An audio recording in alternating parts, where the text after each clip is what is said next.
Limbuk sudah tahu siapa Gembel.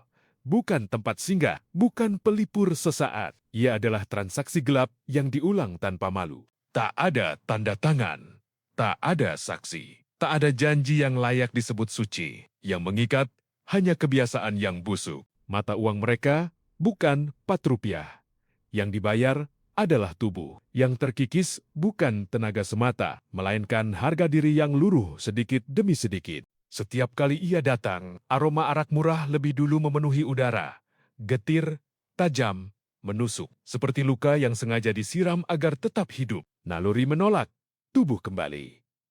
Akal mundur, candu maju mengambil alih. Bima pernah menjadi pelabuhan. Gembel memilih menjadi bandar. Ia tidak memanggil pulang. Ia hanya menakar ketergantungan. Di kamar remang itu, Limbuk berhenti menjadi istri, berhenti menjadi ibu. Ia turun menjadi budak seks atau pelacur pribadi yang dipakai, lalu ditinggal. Gembel tahu caranya menang, tidak dengan cinta, tidak dengan janji, cukup dengan membiarkan candu bekerja sendiri. Limbuk menyerahkan kebunnya pada Gembel menanam nafsu. Ia membiarkan gerbang tubuhnya terbuka. Rahim yang seharusnya jadi persemayaman cinta sah, kini jadi altar tempat ia memuja lelaki asing. Bukan untuk cinta suci, melainkan pesta dosa. Limbuk menukar kesetiaan dengan orgasme. Namun Limbuk terus kembali. Bukan karena dimuliakan, bukan karena dicintai, karena sesuatu di dalam dirinya sudah tunduk. Transaksi itu terus berjalan tanpa kontrak, tanpa hukum, tanpa sisa kehormatan. Gembel tidak perlu janji. Kebiasaan sudah cukup jadi rantai. Limbuk tidak perlu dibujuk. Candu sudah cukup menyeretnya kembali. Disitulah semuanya telanjang.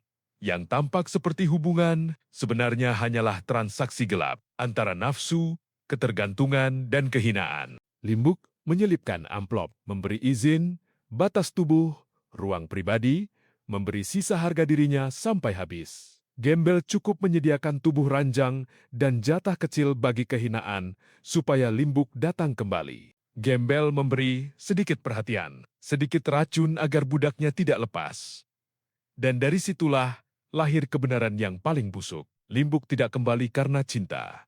Ia kembali karena jiwanya sudah tunduk pada candu yang melahap akal. Di rumah, semua menjadi nyata.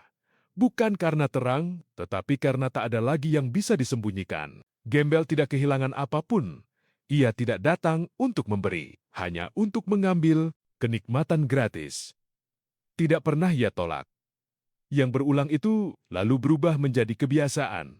Transaksi tanpa kontrak yang terasa lebih nyaman daripada penyesalan. Gembel tahu ia menang tanpa perlu mencintai. Limbuk tahu ia kalah. Namun tetap datang bukan untuk makna, hanya untuk jatah. Di antara remang, bau murah, dan ranjang yang menyimpan dosa, sebuah vonis berdiri tanpa suara. Yang dijual Limbuk bukan lagi tubuhnya, melainkan sisa harga dirinya, dan yang ia terima bukan kasih, melainkan kenikmatan sesat yang bahkan tak layak disebut cinta.